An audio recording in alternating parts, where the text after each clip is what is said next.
ठुलोकोष्ट सुरु पृष्ठ दूरीमा भएको चित्र ठुलोकोष्ट बन्द कुशवा नगरपालिकाको एक परिवारले मृतक आमाको कामबाट प्राप्त सहयोगबाट एक विद्यालयमा अचेको स्थापना गरेको छ।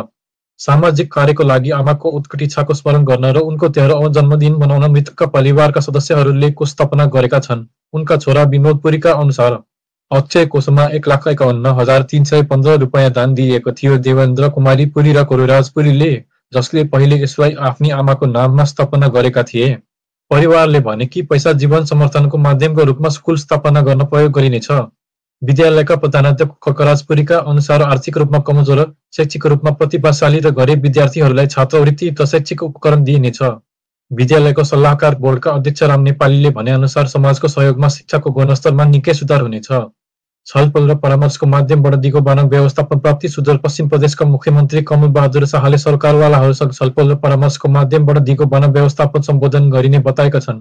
मानव व्यवस्थापन सम्बन्धी कार्यदलको प्रतिवेदन मानव व्यवस्थापनको समस्या समाधान गर्नका लागि बनाइएको उनले बताएर राज्य सरकारले ती सुझावहरू कार्यान्वयनमा ल्याउन प्रतिबद्ध रहेको बताए। उहाँले मानव क्षेत्रको व्यवस्थापनका लागि यी बिल्डिङको आवश्यकतालाई जोड दिँदै पारदर्शिता र प्रभावकारी कार्ड वितरणलाई बढावा दिने बताउनुभयो। मुख्यमन्त्री शाहले मानव सुधारका लागि आवश्यक बजेटको व्यवस्थापन गर्न राज्य सरकारको प्रयास हुने बताउँदै सबैको सुझाव, प्रतिक्रिया र सहयोगको महत्त्वलाई जोड दिनुभयो। नेपालगञ्ज दिल्ली सरकारले निरन्तर उडानको विरुद्धमा कारबाही विगत 1 दशकदेखि नेपालगञ्जले दिल्लीको लागि प्रत्यक्ष उडानहरू स्थापना गर्न निजी क्षेत्रसँग मिलेर काम गरिरहेको छ। उनले सरकारलाई उडानका लागि आवश्यक पूर्वाधार स्थापना गर्न नीति र कार्यान्वयन उपायहरू लागू गर्न आग्रह गरे। अर्थमन्त्रीले वर्तमान सरकार विशेष परिस्थितिमा निर्मित भएको र आफ्नै गतिमा काम गर्न नसक्ने बताउँदै 21 फेब्रुअरीमा हुने प्रतिनिधि सभाको निर्वाचनले नयाँ सरकारको संरचना निर्धारण गर्ने घोषणा गरे। नेपाल उद्योग वाणिज्य महासंघका प्रमुख व्यक्ति अब्दुल वहिद मन्सुरीले उत्पादनमा भन्सार दर घटाउन सरकारसँग आग्रह गरेका छन्। संघका अध्यक्ष धामीका अनुसार रुपैयाँबाट सामान आयात गर्दा सीमा शुल्क चौहटको महत्त्वपूर्ण मात्रा थियो र उनले यस्तो चौहट रोक्नुको आवश्यकतामा जोड दिए। संघले विभिन्न विषयमा 21 ज्ञापन पत्र बुझाएको थियो।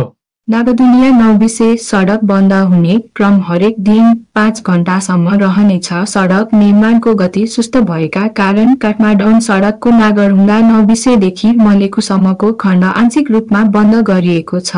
पूर्वाधार तथा यातायात मन्त्रालयले सबै पक्षलाई यस मुद्दालाई सम्बोधन गर्न आग्रह गरेको छ र केही दिन अघि नै यसमा प्रतिबद्ध भएको छ। निर्माण व्यवसायी र सम्बन्धित संगठनहरूले दाबी गरे कि सडक निर्माण निरन्तर ट्राफिकको मात्राका कारण अगाडि बढ्न सकेन। काठमाडौँ जिल्ला प्रशासन कार्यालयले धादिङका सडकहरू बन्द गर्ने घोषणा गरेको छ। काठमाडौँ जिल्लामा नागरढुङ्गा पिपलामोड सडक खण्डको घर छ जुन कालो कागजमा अपग्रेड भइरहेको छ। सडक अन्य खण्डहरूभन्दा साँघुरो छ र भारी उपकरण र यातायातलाई एकैसाथ सञ्चालन गर्न आवश्यक छ। नागरढुङ्गालाई पिपलामोड र पोखरा क्षेत्र जोड्ने सडक सञ्जाल मे 24 देखि जुन 1 सम्म बन्द हुनेछ। समय सीमा बिहान 10 बजेदेखि दिउँसो 3:30 सम्मको लागि सेट गरिएको छ। यो अवधिमा सडक प्रयोगकर्ताहरूले अन्य सडकहरूको प्रयोग गर्नबाट बच्न र त्यस अनुसार आफ्नो यात्राको योजना बनाउन सुझाव दिइन्छ। ट्राफिक प्रहरीले आवश्यक सवारी साधनहरू जस्तै एम्बुलेन्स, सुरक्षा सवारी साधन र दमकलका साथै वाहकहरूको आवागमनलाई सजिलो बनाउन जिम्मेवार हुनेछ। मुगलिङबाट काठमाडौँ जाने मार्गको कनीखोला, नौबिसे, जङ्गी खोला, ठाकरे र गलेची गजुरी खण्डहरूमा कल्ची, बारेनी र मस्तरमा रोकिनेछ। अन्य मार्गहरूमा साना र मध्यम सवारी साधनहरूको लागि आपतकालीन सेवाहरू उपलब्ध हुनेछन्। सूचनाले संकेत गर्दछ कि सबै रोकिएका सवारी साधनहरूलाई दिउँसो 3:30 पछि प्रस्थान गर्न अनुमति दिइनेछ। प्रतिनिधि सभाको लागि निर्वाचन प्रतीक मतदानसम्म 87 दिनपछि प्रस्तुत गरी निर्वाचन आयोगले 21 फेब्रुअरीमा हुने प्रतिनिधि सभा निर्वाचनका लागि निर्वाचन चिन्ह जारी गरेको छ।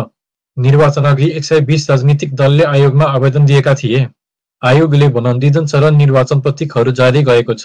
वनन्दिजन पोथी ती राजनीतिक दलहरू दर्ता छन्। चुनावमा संलग्न दलहरूको संख्या वनन्दिजन पोथी छ। आयोगले निम्न प्रतीकहरू प्रदान गरेको छ। सूर्यको पहिलो नम्बर, रुखको लागि दोस्रो नम्बर, तारामा तेस्रो नम्बर र घण्टीमा चौथो नम्बर 4। अन्य चिजहरूको बीचमा चुनाव प्रतीकहरू हेलो, तिरछा छाता, लाउड स्पिकर, खोल्ने ढक्कन, साइकल, पोहल माटो, गिलास, लाउरेल, खुला एकल आँखा, जरा, 2 हात जोडिएको अभिवादन समावेश गर्दछ। चुनावमा कुखुराको भाला, जाग्रो कुवाको छप्का साथै कुखुराको खुट्टा, पाखुराको छापा, कुवाको खाडल जस्ता अन्य प्रतीकहरू पनि हुनेछन्। आयोगका अनुसार पुलिसको ग्यारेन्सनको साथमा मानिसहरूको काँधमा ढुङ्गा बोकेर जान्थे। एक भिख, एक पुल र केही वस्तुहरू जस्तै पित्तलको छाप, चाँदीको सामान जुन ल्याहा, किल पिन्तले, आँखा वा हात, हातको हिन्ज, टाउको खुट्टाको लागि छेदहरू, काठको काम, हातले लपेटिएको ह्यान्डलहरू र तारजाल भा